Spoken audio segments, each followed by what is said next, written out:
Hi, Lisa Jendza, your nutrition coach and Psych K facilitator. Today I want to touch on mental health, and this is a really big topic, not to be covered lightly or in one blog post.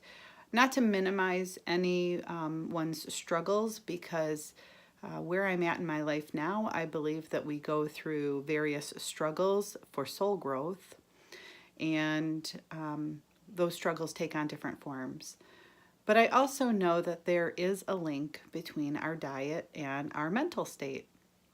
I had discovered this for myself over the years, and I did go through a period of time where I was on antidepressants and anti-anxiety pills. So I've taken Ativan and Zoloft and Wellbutrin to help quit smoking. So I'm familiar with anti-anxiety and antidepressants. I also know that it's an epidemic in our country because with the number of women that were coming into my spa, I can tell you that more than half were taking anti-anxiety or antidepressants on their health intake forms.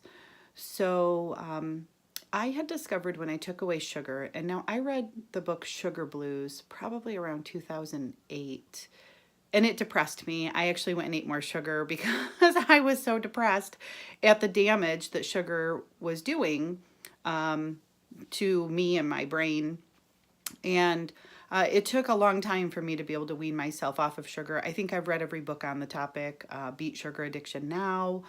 And then along came Wheat Belly and Grain Brain, and we started to realize, like, I knew it wasn't just processed sugar, it's also refined carbohydrates, which turn to sugar. But it makes a difference in your mental state. And I find even when I have a high carbohydrate meal now, I feel lethargic or can even feel depressed. And often depression will set in when I go out to eat. So they can tell me there's no MSG in the food or no high fructose corn syrup, but I know that those have a huge impact on my mental state. So I've been teaching diet and detoxification since I owned my spa in 2008, and I had discovered all of this for myself, and I'm feeling vindicated by the work of Dr. Kelly Brogan. She's an MD psychiatrist who has discovered that the pills that are being prescribed by the psychiatrists are not healing a single person. Now, coming from a family where we lost my brother-in-law 2 years ago to suicide, if you listen to Dr. Kelly Brogan or Dr. Tom O'Brien, who is teaching a gluten certification program, he has linked depression and suicidality to gluten, to processed foods. Processed foods and sugar really flux our insulin levels and affect the hypothalamus of the brain. It affects our mood. It affects our long-term memory. It's linked to Alzheimer's and dementia. And by all means, anyone who is pre-diabetic, we know that pre-diabetes is linked to cancer development, and we know that sugar feeds cancer.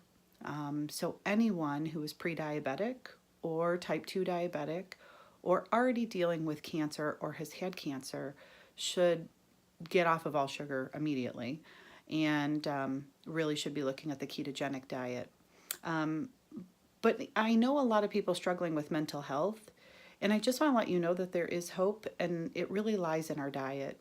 We need proper nutrition, and there's a lot of resources out there now, a lot of videos you can watch, and I'm happy to work with you on making those dietary changes. So for now, Lisa Jendza with Glow Natural. I look forward to hearing your comments.